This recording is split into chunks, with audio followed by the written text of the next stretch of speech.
असं आहे की हे खरं आहे की मिनिस्टर अवेलेबल नव्हते, ते उशिरा पोहोचले, पण हा जो वेळ वाया गेला आपण असं म्हणतो, त्याच्या बदल्यात रोज 5 तास काम करणं अपेक्षित आहे, पण विधान परिषदेने रोज 7.5 तास काम केलेलं आहे. त्याच्यामुळे वाया गेलेल्या वेळाच्या व्यतिरिक्तचा वेळ देखील भरून काढलेला आहे. आणि मंत्री तेवढा काळ नव्हते असं नाही आहे, पण हाऊस ॲडजस्ट झाल्यामुळे तो काळ पकडला जातो की एवढा काळ म्हणजे काही 1.5 तास मंत्र्यांना शोधत होते असं नाही आहे, 5 मिनिटात ते पोहोचले, पण हाऊस ॲडजस्ट झाल्यामुळे तो काळ गेला असं आपण समजतो. पण त्याच दिवशी अधिकचं काम करून तो काळ भरून काढलेला.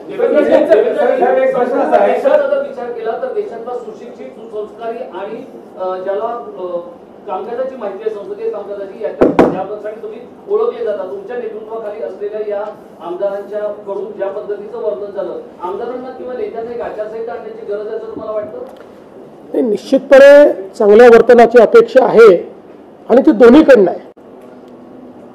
कारण आता जे काही घडलेलं आहे, उदाहरणादाखल ही जी घटना काल घडली, 3 दिवस दोन्ही नेते ज्या प्रकारे वागत होते, म्हणजे हा एकमेकाला, म्हणजे ते यांना काहीतरी हा नक्षल आहे, असा आहे तसा आहे, त्यांनी यांना काहीतरी हा मंगळसूत्र चोर आहे, हे जे काही चाललं होतं, लहान मुलं 8वीतले मुले असं नाही भांडत.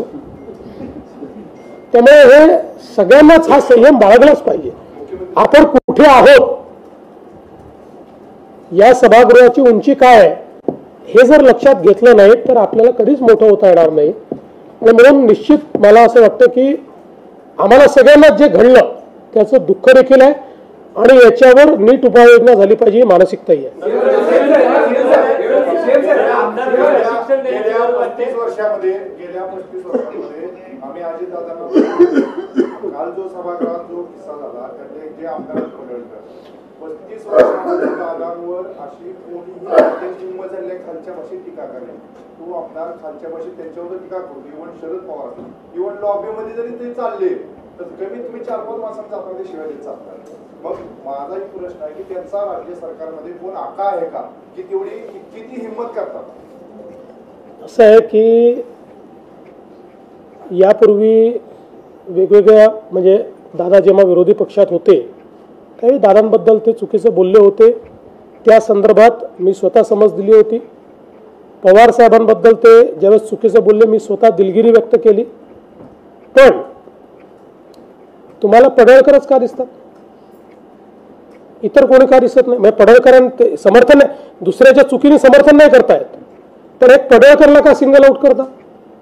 इतरांबद्दलही तुम्हाला विचारलं पाहिजे. ते ज्यावेळेस असं वागतायत त्याच्या संदर्भात आपण बोललं पाहिजे. त्यांचे आका कोण आहेत हे तुम्ही शोधलं पाहिजे.